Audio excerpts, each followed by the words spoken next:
நம சிவாய வாழ்க. நாதந்தே பாதம் வாழ்க. நம சிவாய வாழ்க. நாதந்தே பாதம் வாழ்க.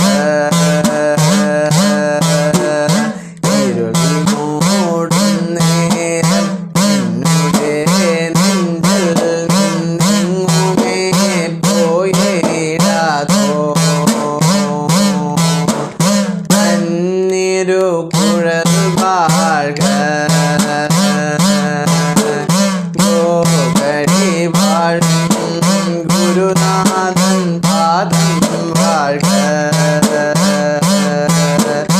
ஆகம பொருளாய் தூமது தூகிமில் தோன்றேவடி வாழ்க. ஏகன் அநேகனாகும் ஏகன் அநேகனாகும் ஈசன்றே பாதம் வாழ்க.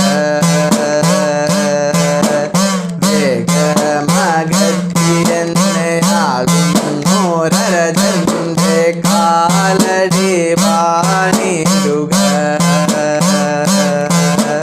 நம சிவாய வாழ்க. நாதந்தே பாதம் வாழ்க. ஜன்மதுக்கநதிர்க்கும் புஞ்சகனுடே வீரக்கடல் வாணிடுக. புறந்தெறிഞ്ഞோர்க்கென் தூரஸ்தனாயினேவும் பரந்த மலரொத்த பாதங்கள் வாணிடுக. மலரொத்த பாதங்கள் வாணிடுக. பாதங்கள் வாணிடுக. நம சிவாய வாழ்க. നാഥന്റെ പാദം വാഴ്ക വാഴ്ക.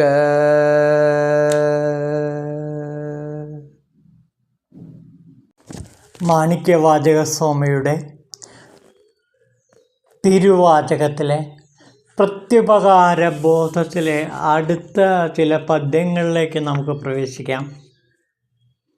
നീ തന്നൊരാനന്ദത്തെ ഉണ്ണാൻ കഴിഞ്ഞിടാത്തൊരേഴ ഞാൻ പിന്നും ദുഃഖം മാത്രമെന്നുണ്ണാനായി അറിവേ രൂപം ആദി അദ്വൈതനെന്നും നിന്നെ അറിവോർക്ക് നീ ആണല്ല പെണ്ണല്ല ഷണ്ടനല്ല ദാസനാം എനിക്കായി നീ നിന്നരുൾ സ്വരൂപത്തെ കാണിച്ചു തന്നിട്ടും ഞാൻ നിന്നെ കൈക്കൊണ്ടതില്ലേ.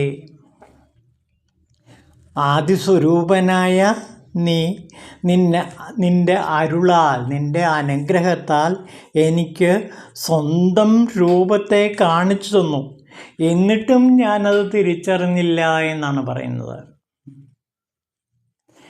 അപ്പോൾ മാണിക്യവാചകസ്വാമിക്ക്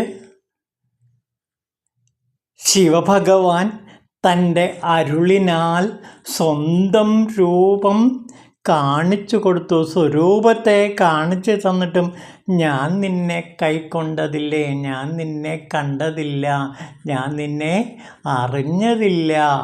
അപ്പോൾ ശിവസ്വരൂപത്തെ കണ്ടിട്ട് പോലും ആദ്യമൊക്കെ മാണിക്യവാചകർക്ക് തിരിച്ചറിയാൻ കഴിഞ്ഞില്ല.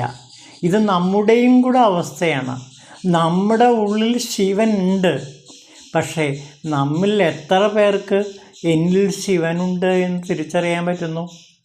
പലർക്കും പറ്റാറില്ല എന്നുള്ളതാണ് സത്യം. എൻ്റെ ഉള്ളിൽ ശിവനുണ്ട്, ശിവൻ സ്ഥായിയായി നിലകൊള്ളുന്നു, എന്നിട്ടും ഞാൻ അദ്ദേഹത്തെ തിരിച്ചറിഞ്ഞില്ല.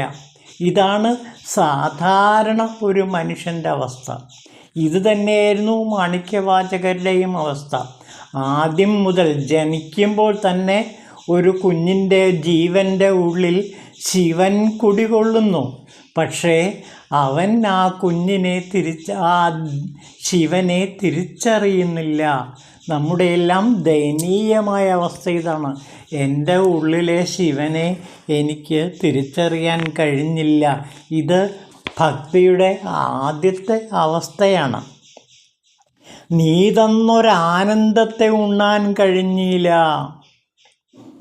ഏഴ ഞാൻ പിന്നും ദുഃഖം മാത്രം എന്നും എനിക്ക് ഉണ്ണേണ്ടി വന്നു. അപ്പോൾ ആദ്യകാലത്ത് നീ തന്നൊരാനന്ദത്തെ ഉണ്ണാൻ എനിക്ക് കഴിഞ്ഞില്ല. നീ എൻ്റെ ഉള്ളിൽ വസിച്ചിട്ട് നീ പരമാനന്ദം എനിക്ക് നൽകി. പക്ഷേ ആ പരമാനന്ദത്തെ തിരിച്ചറിയാൻ എനിക്ക് കഴിഞ്ഞില്ല. ആ പരമാനന്ദ സുഖം അനുഭവിക്കാൻ എനിക്ക് കഴിഞ്ഞില്ല. എന്താ കാരണം? ഏഴ ഞാൻ പിന്നും ദുഃഖം മാത്രം ഉണ്ടോ? ഏഴയായ ഞാൻ ആ പരമാനന്ദത്തെ കണ്ടതില്ല, അനുഭവിച്ചില്ല. എന്നിട്ടോ അനുഭവിച്ചെന്താ? ദുഃഖം മാത്രം.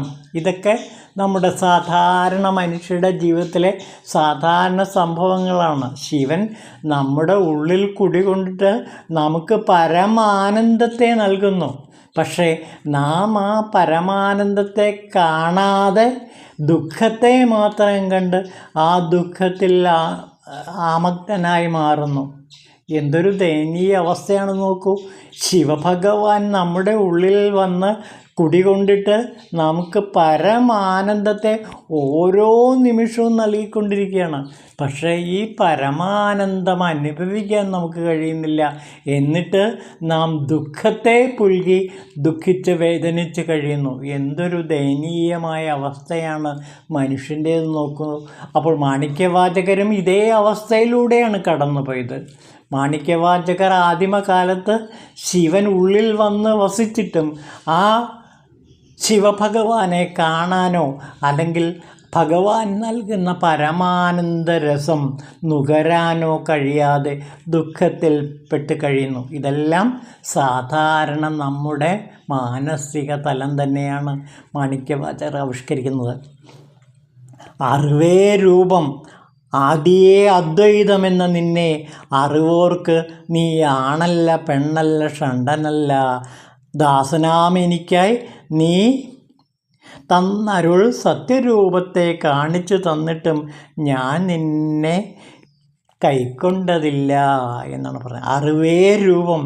നിൻ്റെ രൂപം എന്താണ്? ശിവൻ്റെ രൂപം എന്താണ്? അറിവാണ്. അപ്പോൾ മാണിക്യവാചകർ പറയുക, ശിവൻ്റെ സ്വരൂപം നാം കാണേണ്ടത് ഏതിലാണ്? അറിവ് എന്ന ബോധത്തിലാണ്.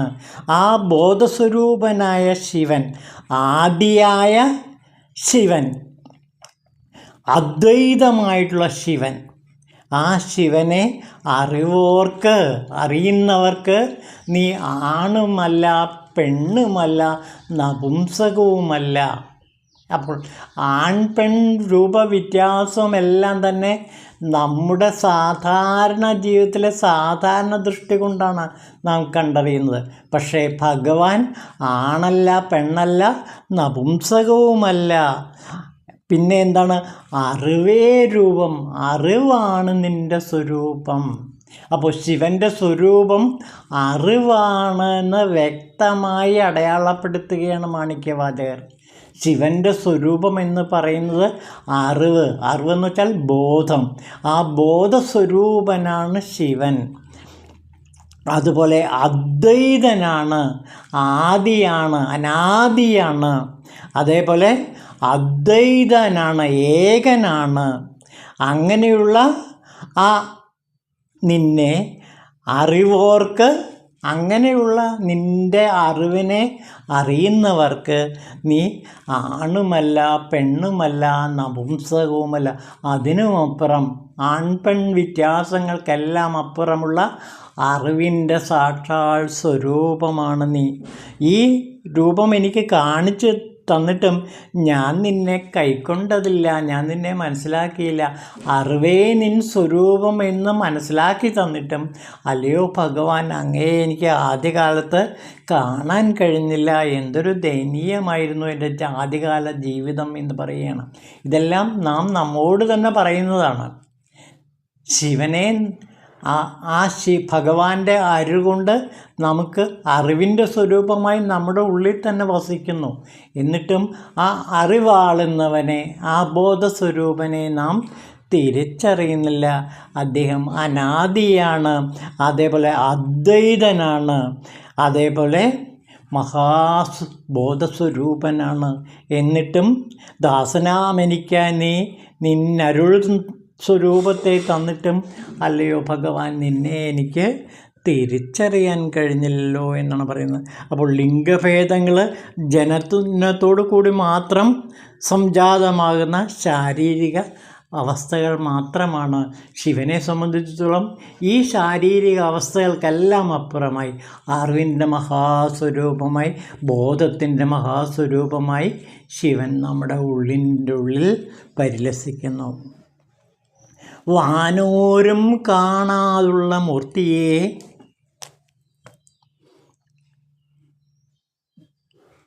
എന്നെ നല്ലൊരാളാക്കി തീർത്ത നിന്നുള്ളൊരത്ഭുതം കാട്ടിയോനെ, വിണ്ണും മണ്ണെന്നും ഭേദം മാറ്റിവച്ചോരെ കാലതത്വമായവനെ, നിന്നെ കാണുന്നതെന്നോ വീണ്ടും.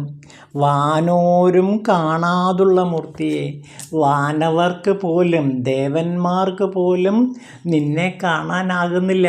അതുകൊണ്ടാണ് ദേവന്മാർ മനുഷ്യരായി അവതരിച്ച് ശിവസായുജ്യം നേടുന്നത്. അപ്പോൾ മനുഷ്യർക്ക് വളരെ എളുപ്പത്തിൽ കാണാൻ കഴിയുന്ന, സാക്ഷാത്കരിക്കാൻ കഴിയുന്ന അറിവിൻ്റെ സ്വരൂപമാണ് ശിവൻ. ആ വാനോര് പോലും, ദേവന്മാർ പോലും മനുഷ്യരായി ജീവിതമെടുത്ത് ശിവനെ സാക്ഷാത്കരിക്കാൻ ആഗ്രഹിക്കുന്നു. എന്നെ നല്ലൊരാളാക്കി തീർത്ത, എന്നുള്ളൊരത്ഭുതം കാട്ടിയവനെ, എന്നെ ശിവസ്വരൂപമാക്കി മാറ്റിയുള്ള ആ മഹാ അത്ഭുതം കാട്ടിയ ദേവ. അപ്പോൾ എനിക്ക് എൻ്റെ ഉള്ളിലെ ശിവസ്വരൂപത്തെ കാണിച്ചു തന്ന് നീ തന്നെ ശിവൻ, ശിവോഹം എന്ന ആ മഹനീയ ദർശനം എനിക്ക് നൽകിയ ആ അത്ഭുതവാനെ, ആ അത്ഭുതം കാട്ടിയോനെ, വിണ്ണും മണ്ണും എന്ന ഭേദം മാറ്റിവച്ചോരാ കാലതത്വമായവനെ, അങ്ങക്ക് വിണ്ണെന്നില്ല, അതേപോലെ മണ്ണ് എന്ന വ്യത്യാസമില്ല, അങ്ങക്ക് തരതമ ഭേദങ്ങളൊന്നുമില്ല. എല്ലാവരോടും നിറഞ്ഞ സ്നേഹം പ്രകടിപ്പിക്കുന്ന, സകല ചരാചരങ്ങളോടും നിറഞ്ഞ സ്നേഹം പ്രകടിപ്പിക്കുന്ന, സകല ചരാചരങ്ങളെയും കാരുണ്യം കൊണ്ട് ആശ്ലേഷിക്കുന്ന അല്ലയോ ഭഗവാനെ, അങ്ങയുടെ എല്ലാത്തിൻ്റെയും തത്വമായവനെ, നിന്നെ കാണുന്നതെന്നോ വീണ്ടും. എന്നാണ് നിന്നെ എനിക്ക് സാക്ഷാത്കരിക്കാൻ കഴിയുക എന്നാണ് ഇവിടെ തിരുമൂലദേവൻ മാണിക്യവാചകസ്വാമി നമ്മളോട് പറയുന്നത്. അപ്പോൾ തനിക്ക് ശിവനെ എന്നിനി വീണ്ടും കാണാൻ പറ്റും? അപ്പോൾ മനസ്സിൻ്റെ ഉള്ളിൻ്റെ ഉള്ളിൽ, ഹൃദയത്തിൻ്റെ ഉള്ളിൻ്റെ ഉള്ളിൽ ജ്ഞാനസ്വരൂപനായ, ബോധസ്വരൂപനായ ശിവൻ വസിക്കുന്നുണ്ട്. എന്നിട്ടും നാം കാണുന്നില്ല. ആ തത്വാതീതനായ മഹാകാലസ്വരൂപനെ നാം കാണുന്നേയില്ല. അതുകൊണ്ട് മാണിക്യവാചകർക്ക് എഴുതുകയാണ്, ഇനി എന്നാണ് എനിക്ക് നിൻ്റെ ദർശനം കിട്ടുക? ഇത് തന്നെയാണ് ശിവവാക്യർ പറയുന്ന കവിതയിലും ഇതേ ഭാവം തന്നെയാണ്. അപ്പോൾ മാണിക്യവാചകരും അതേപോലെ മറ്റ് 18 സിദ്ധ കവികളുമെല്ലാം തന്നെ ഒരേ ഭാവത്തെ തന്നെയാണ്, ശിവൻ്റെ ഒരേ ബോധസ്വരൂപത്തെ തന്നെയാണ് ആവിഷ്കരിക്കുന്നത് എന്നറിയുക. ഇതാ നോക്കൂ, ഈ ദേശം തന്നിലില്ലെന്ന് ഏത് ദേശത്തേടി ഓടുന്നുവോ നിങ്ങൾ, ആ ദേശം തന്നിൽ ഈശനും അമർന്നു വാഴുവതെങ്ങനെ, അന്ധമാം അഹന്തയറ്റവരിലായി മേവി നിൽക്കും നാഥനെ, അന്ധമാം ശിയായും വായായും അറിഞ്ഞുണർന്നുള്ളവൻ. അപ്പോൾ അങ്ങയെ പലരും തേടി തേടി പല പല സ്ഥലങ്ങളിലും നടക്കുന്നു. മണ്ണിലും വിണ്ണിലും എല്ലാം തന്നെ ശിവനെ തേടി തേടി പലരും നടക്കുന്നു. ഈ ദേശം തന്നിലില്ലെന്ന് ഏതു ദേശം തേടി മരുകുന്നോ നിങ്ങൾ? ഇപ്പോൾ ശിവ അന്വേഷിയെക്കുറിച്ചിട്ട് ശിവവാക്യർ പറയണം, നീ ആരെയാണ് തേടുന്നത്? ശിവനെയാണല്ലോ തേടുന്നത്. ഈ ദേശം എന്നിട്ട് അന്വേഷിച്ചിട്ട് ഈ സ്ഥലത്ത് ശിവനില്ല, ഈ ദേശത്ത് ശിവനില്ല. ഏത് ദേശത്ത് ഓടുന്നു നിങ്ങൾ? എന്നിട്ട് ഓരോരോ ദേശങ്ങൾ തോറും ഓടി ഓടി നടക്കുന്നു. അപ്പോൾ ശിവസാക്ഷാത്കാരത്തിന് വേണ്ടി, ശിവദർശനത്തിന് വേണ്ടി സാധകൻ നിരന്തരമായി അന്വേഷിച്ച് ശിവനെ അന്വേഷിച്ച് നടക്കുന്നു.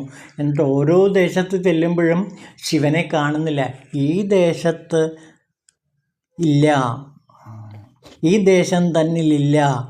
ഏത് ദേശത്ത് ചെല്ലുമോ അവിടെയും ഇല്ല.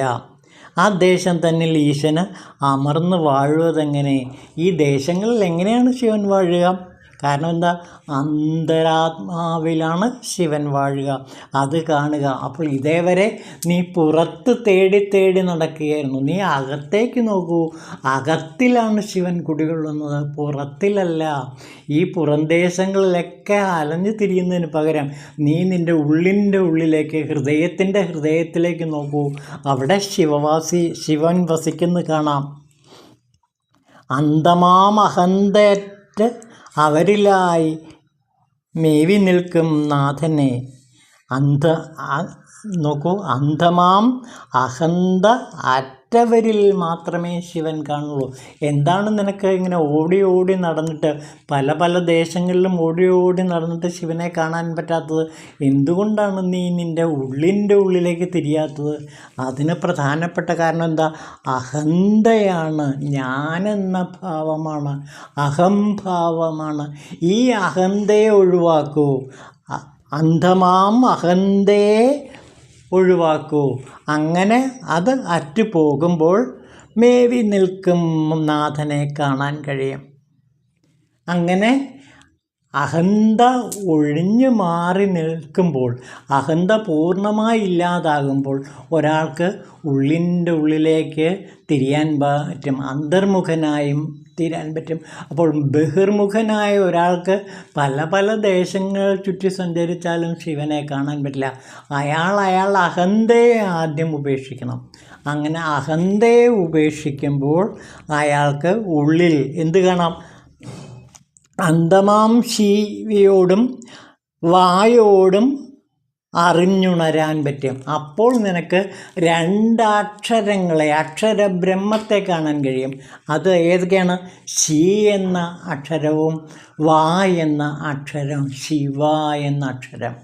അങ്ങനെ ശിവനെ നിനക്ക് സാക്ഷാത്കരിക്കാൻ കഴിയും. അപ്പോൾ നിനക്ക് ഒരു പ്രത്യേക വഴി തന്നെ പറഞ്ഞു തരികയാണ്.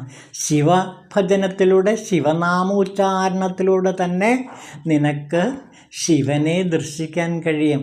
രണ്ടക്ഷരത്തിൽ ആ ശിവബ്രഹ്മം കുടികൊള്ളുന്നു. ഏതാണ് ആ രണ്ടക്ഷരം? ശി എന്ന അക്ഷരവും വാ എന്ന അക്ഷരവും. ആ ശിവ എന്ന അക്ഷരത്തിൽ ഭഗവാൻ ശിവൻ കുടികൊള്ളുന്നു എന്ന് ആ ശബ്ദബ്രഹ്മത്തിലൂടെ നിനക്ക് ശിവസാക്ഷാത്കാരത്തിലേക്ക് എത്തിച്ചേരാൻ കഴിയുമെന്നാണ് ഇവിടെ ശിവവാക്യർ പറയുന്നത്. അപ്പോൾ ശി എന്ന ആ അക്ഷരബ്രഹ്മം, വാ എന്ന അക്ഷരബ്രഹ്മം, ആ അക്ഷരബ്രഹ്മത്തിലൂടെ സമ്പൂർണമായ ശിവത്വത്തിലേക്ക്, പൂർണ്ണനായ ശിവബോധത്തിലേക്ക് നമുക്ക് എത്തിച്ചേരാൻ കഴിയും. നോക്കൂ, ഇനി അടുത്ത ഭാഗം കൂടെ നോക്കാം. ശിവവാക്യർ പറയാണ്, വളരെ നിഗൂഢമായ തത്വചിന്തയാണ് ഇവിടെയൊക്കെ പറയുന്നത്.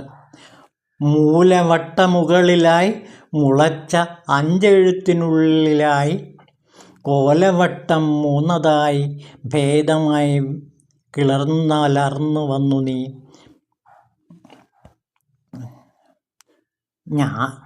താലവട്ട മഞ്ഞിലുള്ളിലായി നാവിലും ജ്ഞാനിതൻ്റെ ശിരസിലായി ഏലവട്ടമായിരുന്നതേ ശിവായമ. ശിവ എന്ന വാക്ക് എന്താണ്? മൂലവട്ടമായി മുകളിൽ മുളച്ചു നിൽക്കുന്നു.